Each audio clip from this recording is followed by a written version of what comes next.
अस्सलाम वालेकुम नाजरीन, this is Mutiba and you are watching RNN podcast. आज के पॉडकास्ट में हम डिस्कस करेंगे जियो जंग ग्रुप की गैर यकीनी सूरत हाल, हज़ारों मुलाजमीन का क्या बनेगा। इस हवाले से आपको अपडेट देंगे, साथ साथ पिंकी ड्रग केस की क्या सूरत हाल है, क्या अपडेट्स हैं, आपको आगाह करेंगे। और सियालकोट में जाली हाउसिंग सोसाइटीज़ के ख़िलाफ़ ऑपरेशन, एक वज़ीर की सोसाइटी भी सील कर दी गई। साथ साथ उकाड़ा यूनिवर्सिटी के रजिस्ट्रार की डिग्री जो है उसका मामला, अदालत का अहम फैसला। तो इन सारे टॉपिक्स पे बात करने के लिए हमारे साथ मौजूद हैं सीनियर जर्नलिस्ट नईम हनीफ। अस्सलाम वालेकुम वालेकुम सलाम मिस।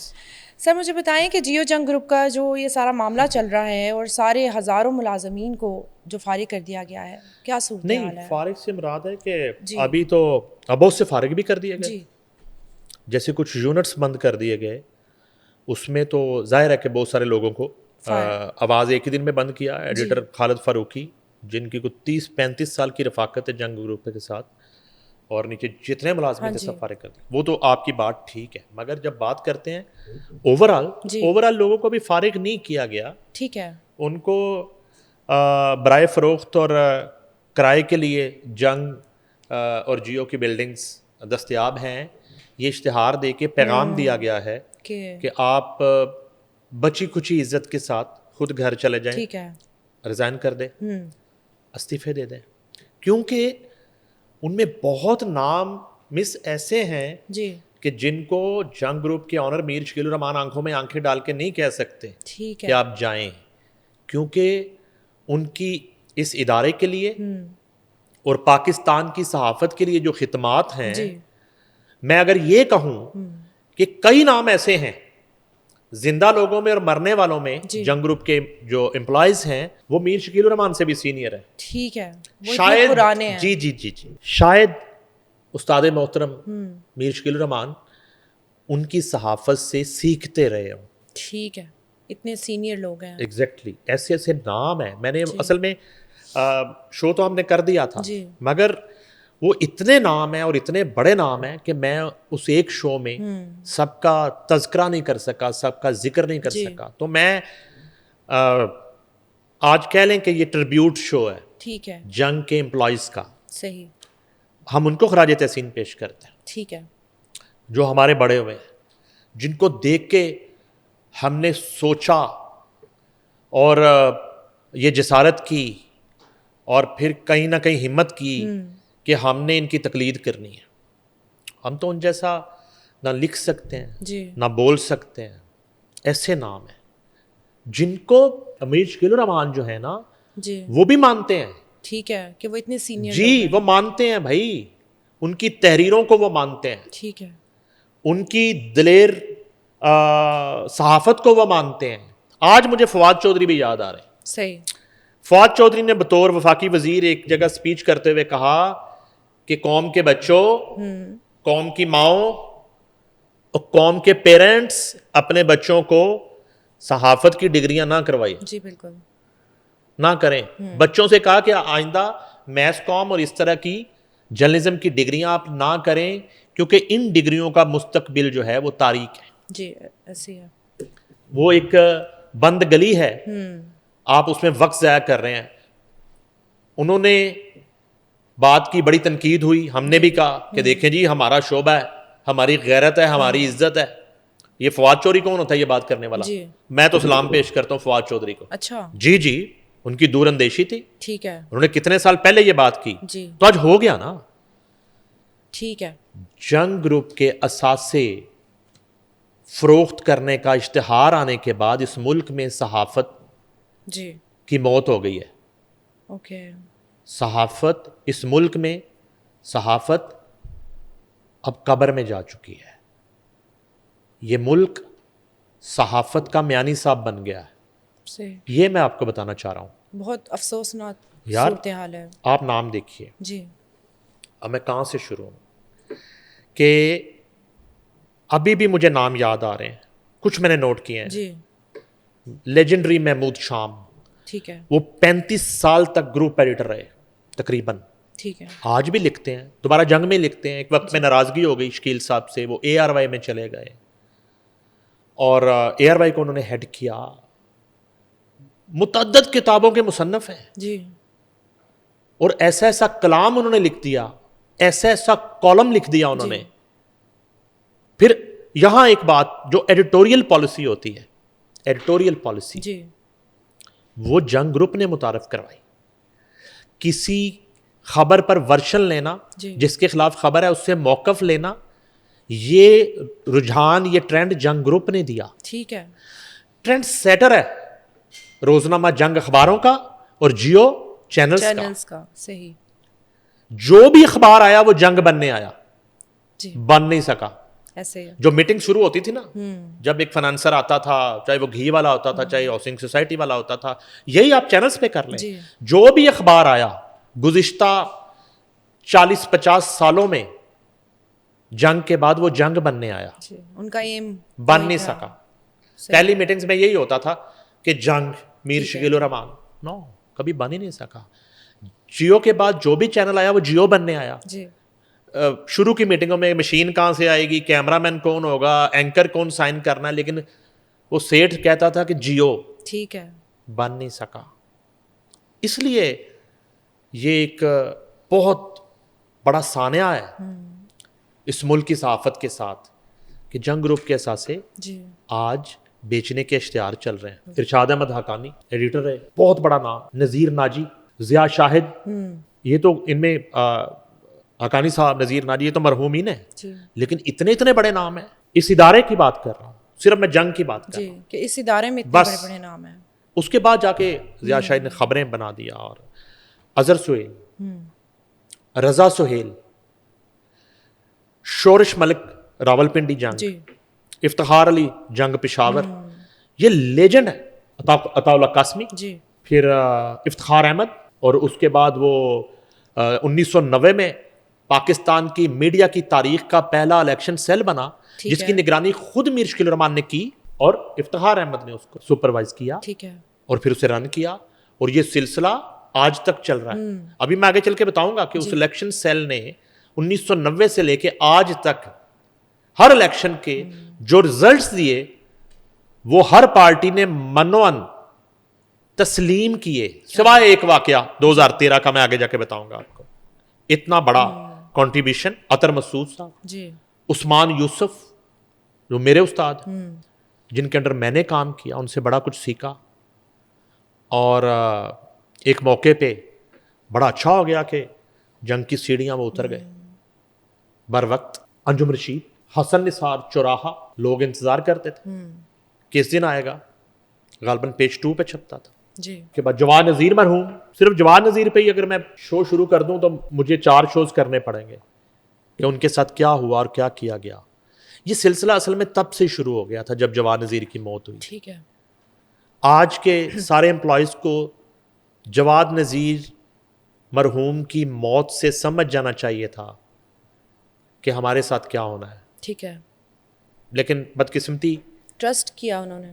अच्छा जी, वो जो मैं आपसे जिक्र कर रहा था, जी और भी बहुत नाम है, मैं आगे चल के आपको साथ साथ बताता जाऊंगा। उसमें आप अगर कर लें सना नूर, मिसिस जी। सैयद नूर मैगजीन में, जी रऊफ जफर, और उसके बाद हामिद मीर पहले अखबार में थे और फिर जियो में आ गए। और ये भी जंग ग्रुप ने जी जो है ना करके दिखाया कि प्रिंट मीडिया के लोग इलेक्ट्रॉनिक मीडिया में भी कामयाब हो सकते हैं। सही। ठीक है। उसमें 50 मिनट जी रऊफ अहमद जो हैं आजकल समा टीवी में, और वहाँ भी वो मॉनिटरिंग के हेड हैं। अच्छा, फिर उसके बाद बड़े नाम यार, क्या मैं बताऊँ आपको, वासिफ नागी जी ने सेहत पर जितना काम किया और जितना लिखा सेहत के शोबे में, जी। मेरा ख्याल है कि इस मुल्क की तारीख में किसी ने इतना नहीं लिखा होगा। स्पोर्ट्स जर्नलिज्म में शाहिद शेख जैसा नाम। बिल्कुल। उसके बाद आप आ जाएं कल्चर विंग की बात करें तो एक वो खान थे, मैं उनका नाम मिस कर रहा हूँ, और उसके बाद सलीम कामरान। ऐसा ऐसा कल्चरल इवेंट और ऐसी ऐसी कैंपेन कि आप दंग रह जाएं। मैं आपको इदारा बता रहा हूँ कि ये शोबे आपको गिनवा रहा हूँ, किस किस शोबे में जंग ग्रुप ने और जंग ग्रुप के लोगों ने कमाल कर दिया, मेहनत की। मैं कहता हूं कि तारीख रकम कर दी ना। अब जो काम जंग में हो चुका है, ये काम आज जंग से ही कहें दोबारा करके दिखाएं तो ये नहीं कर सकते। ठीक है। नहीं कर सकते। जो हो गया वो जो लेग वर्क, वो जो कंपटीशन, वो जो एक मुकाबले का रुझान, और वो जो एक एक्सक्लूसिव की दौड़, वो जो एक ब्रेकिंग की दौड़, वो जो एक बाईलाइन की दौड़, और वो जो एक अपनी सुपरमेसी जो है ना उसको कायम रखना सही इस सहाफती सल्तनत पर, वो सिर्फ खासा है इन नामों का जो मैं अभी आपसे डिस्कस कर रहा ठीक हूँ। उसके बाद सोहेब मरगूब, अनवर कुदवाई मरहूम, फोटोग्राफी में आरफ नजमी, इरफान नजमी मुझे याद आ रहे हैं, आगा सलीम लेजेंडरी, और उसके बाद शबीर कादरी, और जितने लोग थे, और ऊपर अकमल भट्टी से लेके और बाबर से लेके और न्यूज़ के फोटोग्राफर जंग के, और नासिर रज़ा मुझे याद आ रहे हैं, मरहूम आवाज़ के फोटोग्राफर, और तारक सईद, और ये मैं सिर्फ जंग के लोगों का जिक्र कर रहा हूँ जिनका ऐसा ऐसा क्लासिक काम है कि एक एक शख्स पे पूरा पूरा शो हो सकता है। खबर नहीं हाशमी जो जियो के पहले ब्यूरो चीफ हुए, उससे पहले जंग में थे। खालिद फरूकी का मैंने जिक्र किया। आसफ अली पोता मरहूम, बहुत बड़ा नाम, फीचर राइटर, और उसके अलावा फोरम में बड़ी उनकी कंट्रीब्यूशन थी। जब आसिफ अली पोता का जिक्र करें तो आबद हामी जो है बहुत बड़ी उनकी कंट्रीब्यूशन जंग ग्रुप के लिए। उसके बाद जनाब आप अंसार अब्बासी, आमिर गौरी, सिद्दीक जान, ये द न्यूज़ के दोस्त याद आ रहे हैं मुझे। इमरान शेख मरहूम हमारा दोस्त, डेथ हो गई कुछ अरसा पहले। वो एक ब्यूटी थी जंग बिल्डिंग की।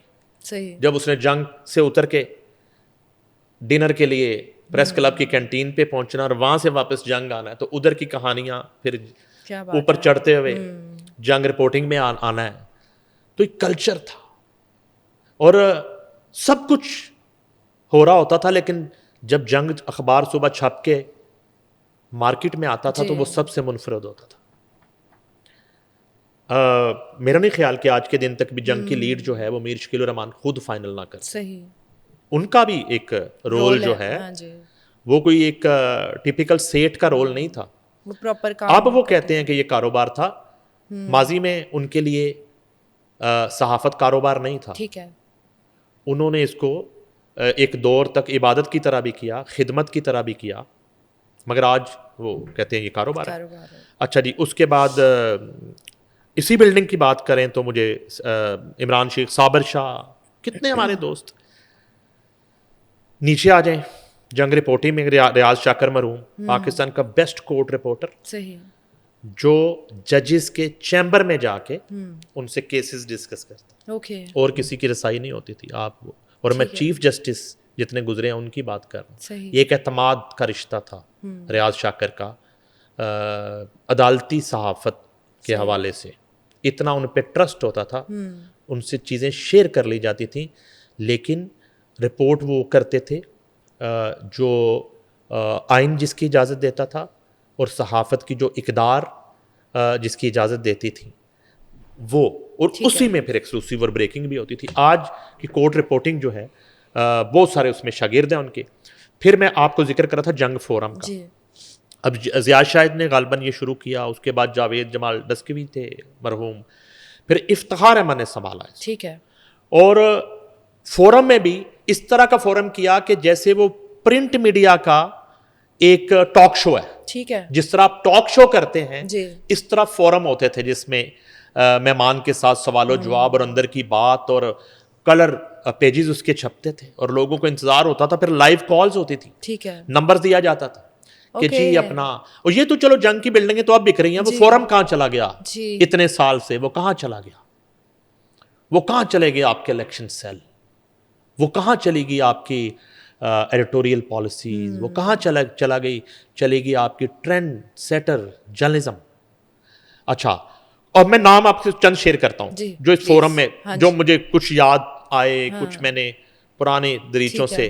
काजी हुसैन अहमद जी, यहाँ इससे पहले मैं जिक्र करूँ, रेफरेंस सेक्शन पाकिस्तान में सबसे तगड़ा रेफरेंस सेक्शन जो है वो जंग का था। ठीक है। कितना अच्छा होता कि इतने सालों की रिसर्च आप उस पर डाल दें डिजिटल पे, बिल्कुल, और लोग उससे इस्तेफादा करें। बिल्कुल।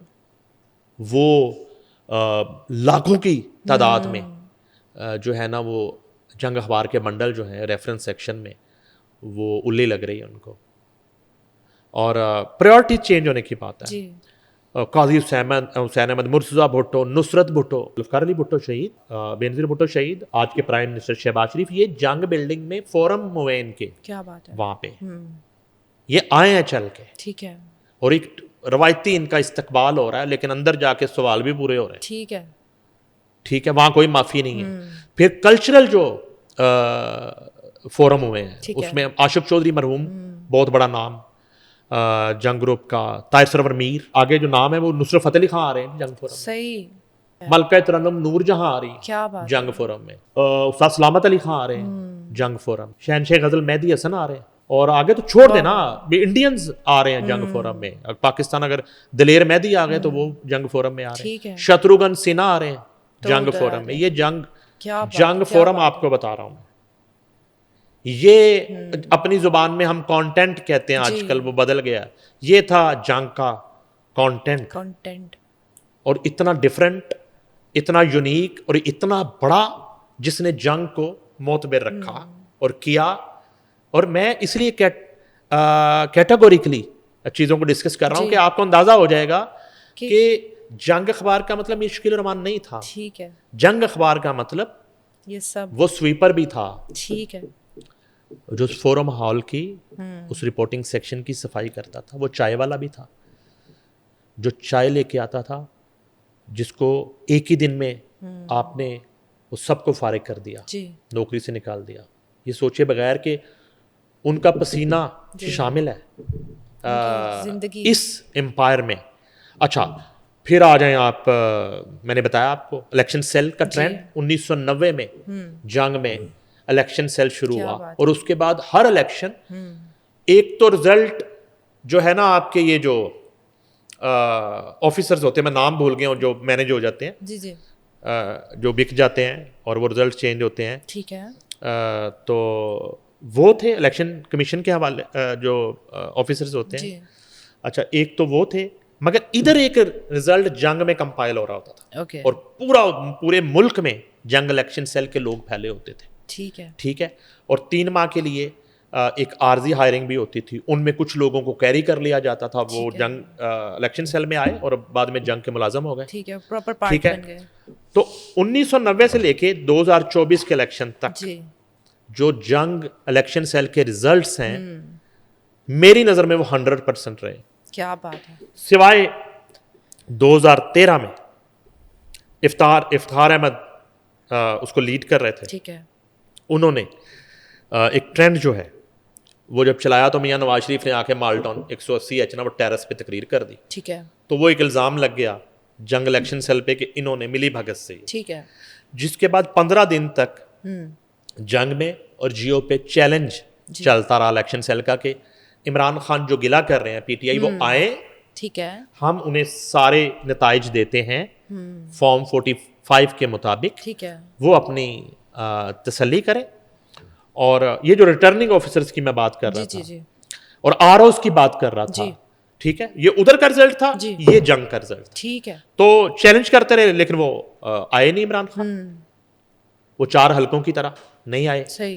तो इसके बाद ये होता है कि कभी नहीं सुना कि किसी एक उम्मीदवार ने जंग के नताइज को मनवन तस्लीम ना किया हो। ठीक है, इलेक्शन सेल, उसके है। बाद वो जैसे सब जियो बनने आते थे, जंग बनने आते जी। थे, फिर छोटे छोटे इलेक्शन सेल बनना शुरू हुए।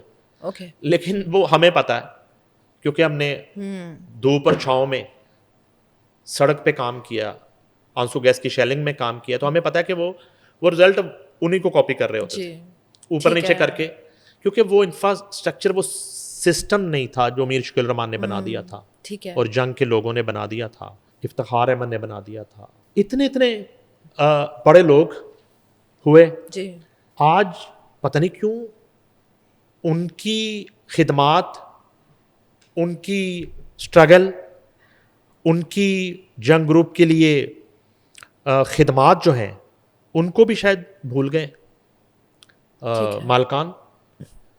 और कितना अच्छा होता उनसे मशावरत ही कर लेते, उन्हें बता देते कि हम इन मसाइल से दो चार हैं, जी और आज वो एक बेयकीनी की, गैर यकीनी की सूरत हाल से और जहनी एक जो टेंशन है और तनाव है जी उसका शिकार ना होते। ठीक है अब उन्होंने तो इतना वक्त गुजार दिया है, अब तो ऐसे ही है कि अगर वो किसी भी नौयत का किसी भी तरह का प्रोटेस्ट भी करते हैं जी तो ऐसे ही है जैसे आप अपने आबाई घर के खिलाफ खड़े हो जाएं, ठीक है जैसे आप अपने पेरेंट्स के खिलाफ खड़े हो जाएं, जैसे आप अपनी फैमिली खानदान के खिलाफ खड़े हो जाए।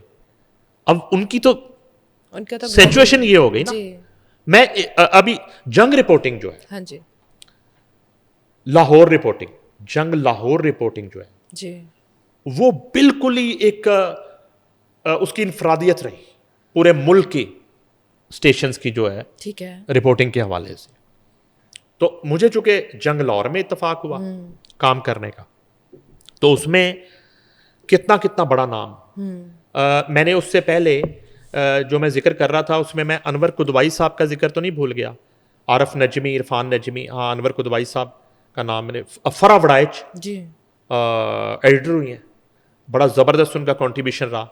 तो उसमें मिस बस ये आखिर में जंग लाहौर रिपोर्टिंग जी डिस्कस करने का जो है ना बहुत मेरी एक वो ख्वाहिश थी। कल भी मकसूद अवान, सही मकसूद बर सब तो चीफ रिपोर्टिंग कर रहे थे, Parvez Bashir sub editor reporting, ठीक है आगे अपनी अपनी बीट का जो है ना वो एक इतना हैवी वेट रिपोर्टर के आप तसव्वुर नहीं कर सकते, सही अपनी अपनी बीट का। वो तो डेप्थ में जाऊंगा तो ऐसी ऐसी कहानियां हैं, ठीक है। मकसूद अवान, जी खिजर हयात गोंदल, मियाँ खलील, जाहिद अली खान, अरशद अंसारी जो आजकल लाहौर प्रेस क्लब के सदर हैं, सदारती अवार्ड याफ्ता क्राइम रिपोर्टिंग करते रहे, जावेद फारूकी, ठीक है इम्तियाज़ राशिद मरहूम court reporter, Ataullah Chaudhary, Naseem Qureshi, rice Ansari ji health करते रहे, क्राइम की बीट करते रहे, आजकल ब्यूरो चीफ जियो लाहौर है। और हामिद जावेद मरहूम मुझे याद आ गए, ठीक है पाकिस्तान का सफ़े अव्वल का हेल्थ रिपोर्टर। सही और ये नहीं है कि वो सिर्फ रिपोर्टिंग कर रहे हैं, और भाई लाइनें लगी होती थी साइलिन की, किसी का कोई कैंसर पेशेंट है, किसी का कोई हेपेटाइटिस का इलाज कराना है, किसी का कोई ट्रांसप्लांट है, ठीक है तो वो आ रहा है तो ड्यूटी है ये मीर शकील की तरफ से कि साइलिन को खाली नहीं लुटाना, क्या बात है पहले काम छोड़ के उनकी हेल्प करनी है। कोई क्राइम रिलेटेड काम है तो क्राइम रिपोर्टर्स उसकी हेल्प कर रहे हैं। ठीक है ये हमें एक तरबियत वहाँ दी गई रोज़े अव्वल से। ठीक तो है हामिद जावेद जो है ना सारा दिन रात तक लोगों के इलाज ही करवा रहे हैं, क्या साइलिन बात के, है, सही आम लोगों के जो जंग के नंबर पे फोन कर रहे हैं या जंग की रिसेप्शन पे कोई आ गया तो वो तो हेल्प भी कर किसी को वहां वेट नहीं करना पड़ा कभी भी। और कोई खवातीन आ गई हैं तो उनको दारुल अमान पहुंचाना है क्या रिस्पेक्टेबल तरीके से। सही तो अच्छा ये मामला हो गया। अदनान मलिक बड़े मजे हुए रिपोर्टर, अमीन हफीज वर्सटाइल, फाखर मलिक, जी उनके भाई उधर जंग पिंडी में इस्लामाबाद साले जाफर, ठीक है ठीक है। ये इतने बड़े नाम हुए। हामिद मीर भी जंग लाहौर में रहे हैं पहले, जी जंग अखबार में। उसके बाद जब जियो आया तो फिर शकील साहब ने उनको सुहेल वड़ाइच को इनसे है। कहा कि आप ये चैनल करें, तो उन्होंने चैनल कर लिया, सही ठीक है। तो अब दिल तो चाह रहा है कि मैं ये बात करूं कि वो हामिद मीर को मुखातब करके कि मीर साहब आपके कुलीग हैं, आपके इदारे में ये हो रहा है, इस पर बात कर जी दें।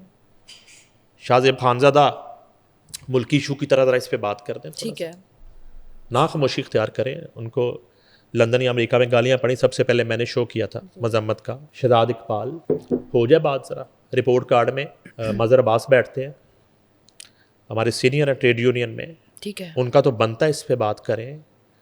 और ये रिपोर्ट कार्ड के जितने लोग बैठते हैं वो सिवाय उसके वो किराए के तजियाकार इरशाद भट्टी के मॉर्निंग शो में ज़रा बात हो जाए कि जंग के साथ ये हो रहा है, बिल्कुल कितना अच्छा हो कि ये एक आवाज उठा जिस साने से जंग ग्रुप और जंग पब्लिकेशंस गुजर रही हैं, वो जो है ना उस पर ज़रा बात कर दें। आप तो लोगों के मसाइल पे बात करते हैं ना सब जी। लोग, और इतना हौसला है। मेरा नहीं ख्याल कि मीर शकील रहमान मना करेंगे उनको। मेरा ख्याल है कि सारे काम छोड़ के इन सबको पहले इस पे शो कर देना चाहिए, ठीक है और बिठाएं। ये मैंने जितने नाम लिए हैं इनमें जो बिल्कुल। जिंदा हैं, बिल्कुल जिंदा जो हैं और कुछ माजरत के साथ जी इस ज़हनी तनाव में, डिप्रेशन में कुछ जिंदा लाशें हैं। ये मैं उनके अंदर की कैफियत आपको बता रहा जी हूँ। तो उनको उनका हौसला बढ़ाएं, उन्हें इस मुश्किल वक्त में जो है ना हौसला दें और अपने शोज़ में बिठाएं। बिल्कुल ओ होती रहती हैं अमन की आशाएं, ये बच्चे कम पैदा करें, वक्फा रखें, ये कैंपेनें, पेड कैंपेनें होती रहती हैं, ठीक है। पुकार शुकार होते रहते हैं, ये करें सारे। अच्छा वो मुझे याद आ गया अमन की आशा, हाँ जी ऐसी कैंपेन्स जनाब। अमन की आशा एक कैंपेन थी कि जिसमें इंडिया पाकिस्तान को करीब लाने की ख्वाहिश अच्छा थी। जी वो कैंपेन शुरू हो गई, उसमें बड़े बड़े इवेंट, वहाँ से महेश भट्ट आ रहे हैं, लोग आ रहे हैं, जा रहे हैं, इधर से जा रहे हैं। सैफमा, इम्तियाज़ आलम याद आ गए मुझे, सैफमा का जिक्र करे, उन्होंने बड़ा देर कंट्रीब्यूट किया। अच्छा जी, फिर मीर खलील रहमान सोसाइटी ने इतने फलाही काम किए, उनके ज़ेर निगरानी पुकार, जी जिसमें इमरान खान भी उस दौर में पार्ट, जलजला जदगान के लिए ठीक है इमदादी कार्रवाइयाँ, फंड रेजिंग, सैलाब जदगान के लिए इमदादी कार्रवाइयाँ, फंड रेजिंग, जी ये जंग जदगान के लिए कुछ कर दें, सही बिल्कुल इनके लिए एक पुकार हो जाए।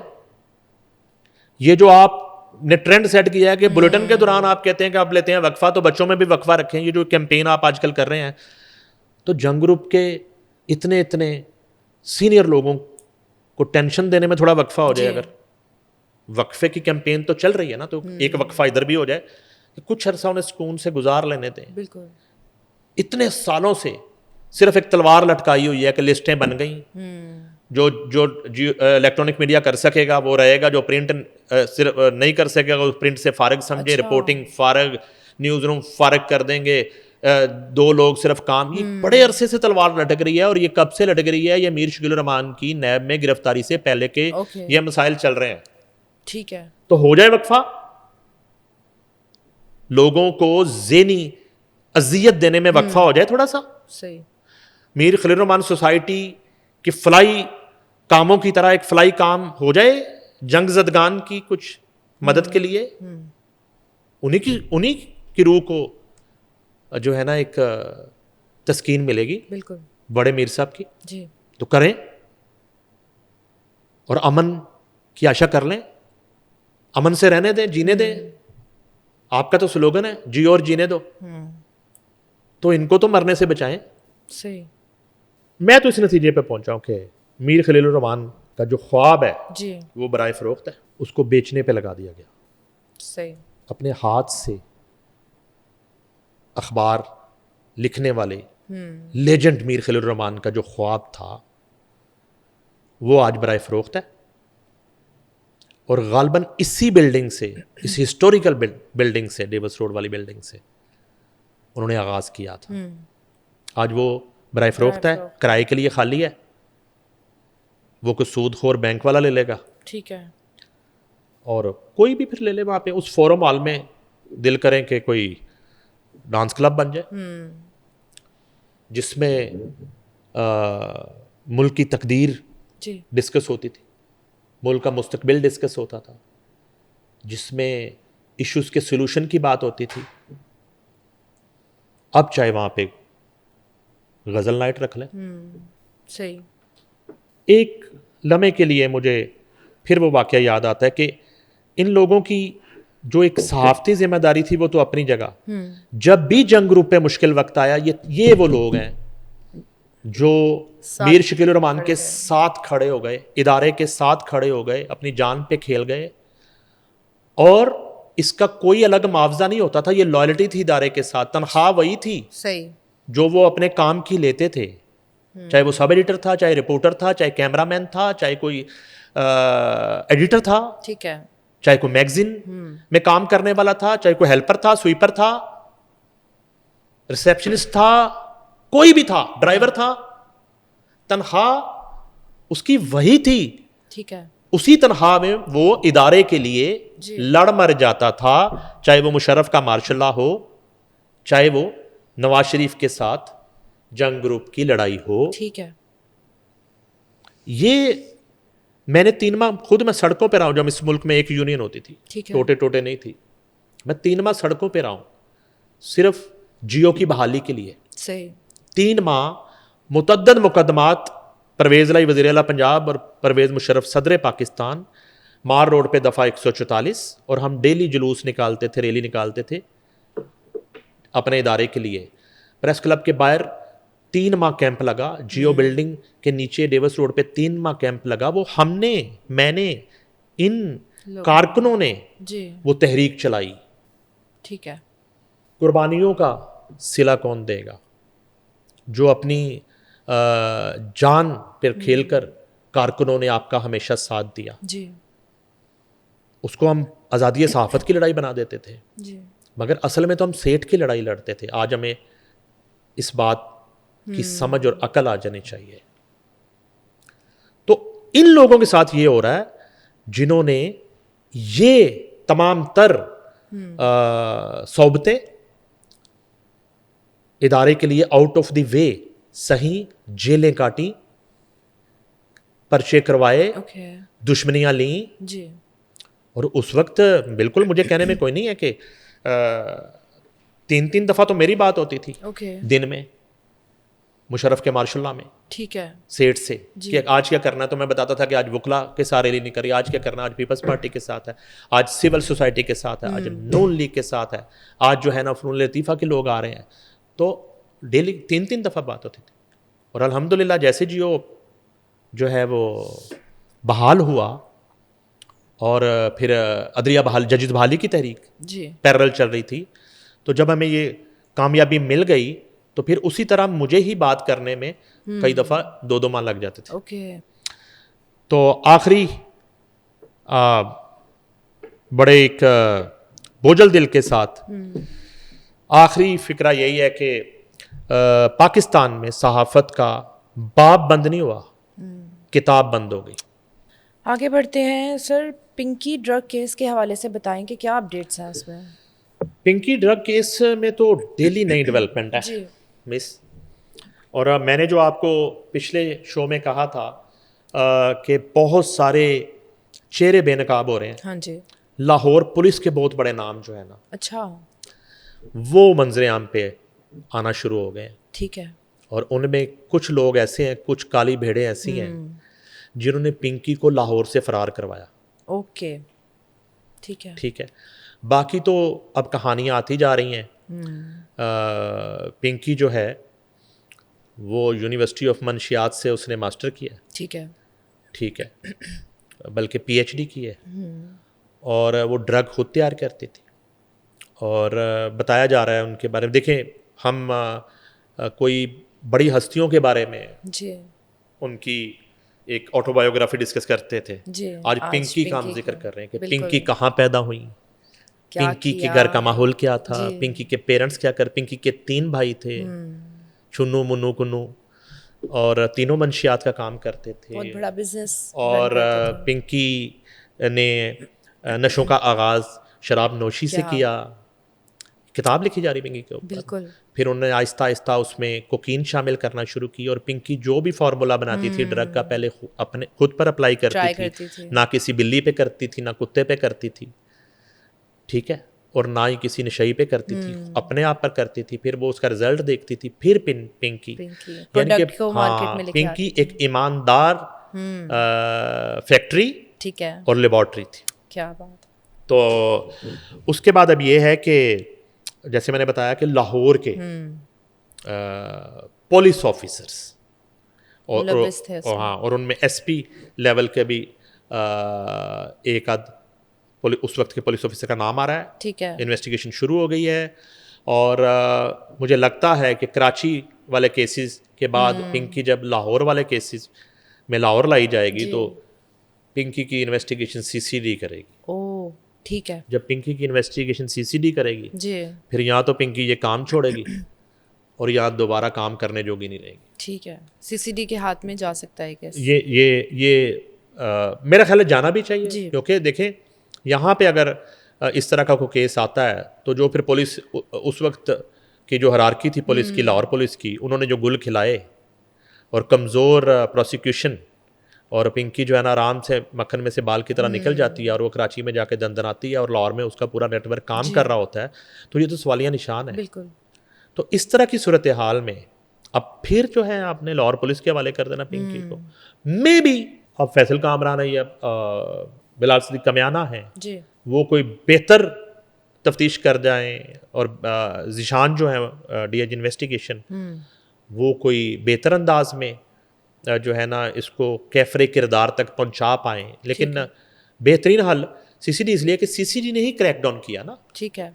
कक्के गाजी का जो मैं जिक्र करता हूँ जी, बार जी। बार, गाजी कक्के का, शेखुपुरा का, बस्तियों की बस्तियाँ जहाँ छोटे से बच्चे से लेके और 80 साल बुजुर्ग तक एक ही काम करता था, सिर्फ जी। मंशियात फरोशी करते थे, तो वो उन्होंने जड़ से मिटा दिया वहाँ पे।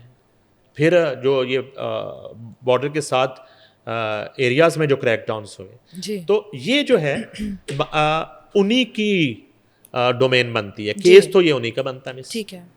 अब जो है देखते हैं, लेट्स सी के अच्छा उधर भी काम बड़ा गर्म है। एक बड़ी अजीब बात आपको मैंने हाँ जी। की भी थी, वो कहते हैं ना कि वो पंजाबी की मिसाल है, बांदरी के पैर जलते हैं तो वो अपने बच्चे पाँव के नीचे ले लेते जी हैं। जी जी। ये कुछ बड़े लोगों के बच्चे मरे हैं ओहो। सिंध में, ठीक है।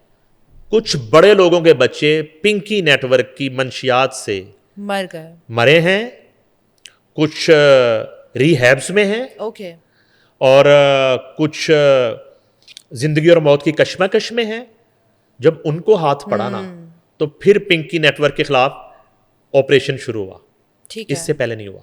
वरना इतने अरसे से कर रही थी तब मैं तो नाम कुछ नहीं लेना हुआ। चाहता, एक दो मवात हुई तो मुझे शक था, ठीक है। जवान मवात हुई। मैंने आपको क्या कहा जी था जी। कि लाहौर में मुख्तलिफ जो पोश इलाके के हॉस्पिटल्स हैं, अगर आप वीकेंड नाइट्स पे वहाँ जाके बैठ जाएं जी। तो रात 12-1 बजे के बाद टीन एज बच्चियाँ बच्चे ड्रग। गैर हालत में लाए जाते हैं। ठीक है। वो सारा मामला ड्रग का होता है। सही। या तो वो अभी आगाज इमेच्योर करते हैं तो उनसे बर्दाश्त नहीं हो पाती, या ओवर ड्रग होते हैं तो उन्हें लाया जाता है। इस तरह के केसेस हुए हैं सिंध में ठीक है। एक्चुअली, जिसके बाद सिंध हुकूमत, सिंध पुलिस, वजारत दाखिला सिंध वो एक्टिव हुई है, ठीक है। हरकत में उन्होंने आई action है। लिया। उन्हें क्या हुआ कि हो गया, ये तो अपने घर में ही आ गई चीजें। हुआ ये। कितना अच्छा होता कि जब एक आम तबका और गरीब लोगों के बच्चे मर रहे थे और स्कूल और कॉलेज यूनिवर्सिटीज़ तक जो है ना ये जहर घोला जा रहा था, उस वक्त जी। इस पे कार्रवाई होती। मगर देर आए दुरुस्त आए।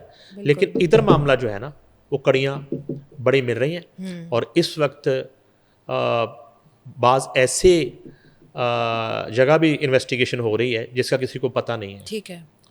पुलिस तो अपना काम कर रही है, लेकिन कुछ डिपार्टमेंट अपना काम कर रहे हैं जो रिपोर्ट कंपाइल कर रहे हैं, और उसमें सिर्फ सिंध नहीं, इधर भी बड़े बड़े नाम जो हैं ओके। वो आशिकार हो रहे हैं और मंजर आम पर बहुत जल्द वो आ जाएंगे। ठीक है। उम्मीद करते हैं इस केस में जो है जल्दी वो अपडेट्स हों। अच्छा सर, आगे बढ़ते हैं। ये सियालकोट में जो जाली हाउसिंग सोसाइटी के खिलाफ ऑपरेशंस हो रहे हैं और एक वजीर की सोसाइटी को भी जो है वो ये सील वाकई कर दिया ये गया एक है। रिपोर्ट आई है कि सियालकोट में जो है ना वो पंजाब हुकूमत के हुक्म पर, मरियम नवाज़ के हुक्म पर वो पूरे पंजाब में करें। सियालकोट में उन्होंने ऑपरेशन किया है जिसमें जो है ना वो गवर्नमेंट ऑफ पंजाब के हुक्म पर गैर कानूनी हाउसिंग सोसाइटी के खिलाफ ग्रैंड ऑपरेशन हुआ जी। सियालकोट में ज़िला इंतज़ामिया ने जी। 6 हाउसिंग सोसाइटीज़ जो हैं उनको सील कर दिया। ठीक है। और इसमें बताया जा रहा है मुबैना तौर पे कि एक वज़ीर मुमलिकत है, अच्छा जी। उनकी हाउसिंग सोसाइटी जो है CA गोल्ड को भी डिस्ट्रिक्ट काउंसिल ने सील कर दिया। ओके। ठीक है जी। उसके बाद सील ऑपरेशन जो है वज़ीर मुमलिकत के भाई रज़ा सुबहानी की वीडियो भी मंजर आम पे आई है जी। उसके अलावा ये जो है वो कहते हैं कि ये हमारी सोसाइटी है और इसको हमने 1 माह कबल खरीदा था और आपके खिलाफ इंतज़ामिया ने कहा जी हमें मुतअद्दिद दरख्वास्तें मिल चुकी हैं। ठीक है। और बगैर किसी अप्रूवल के आपने सब कुछ किया है। ठीक है। ये ज़िला इंतज़ामिया के ऑफिसर्स ने कहा और उन्होंने कहा कि आपके पास अगर कोई सबूत है तो दिखा दें। ठीक है। ठीक है जी। तो सील कर गई हाउसिंग सोसाइटी में से CA gold, star housing society, Abdullah housing society, Islamabad housing society, Mecca housing society, ये शामिल हैं जी। ठीक है। ये जो नाम हमारे पास आए हैं ज़िला इंतज़ामिया की तरफ से, यूनिवर्सिटी ऑफ अकाड़ा के। अच्छा ये तो है हाउसिंग सोसाइटी का जी। मामला। ठीक है। ठीक है। तो उसमें ये है कि मे बी ये जो है मंतकी अंजाम तक पहुंच जाए अदरवाइज मुझे वो संगेड़ा याद आ जाता है, जी जी सियालकोट से जो अरेस्ट हुआ था एक ऑफिसर, ठीक है। तो वो बहुत बड़े बड़े इंकशाफ हो रहे थे हाँ कि पता नहीं क्या हो जाएगा क्या होगा, मगर खोदा पहाड़ निकला संगेड़ा, अच्छा और वो भी मेरा हरिया हो चुका है। अच्छा तो बहुत बड़ी बड़ी बातें हुई कि पुर्तगाल पता नहीं क्या चला गया और इधर क्या हो गया, और उन्हें अरेस्ट कर लिया एंटी करप्शन ने और बड़े सबूत मिल गए।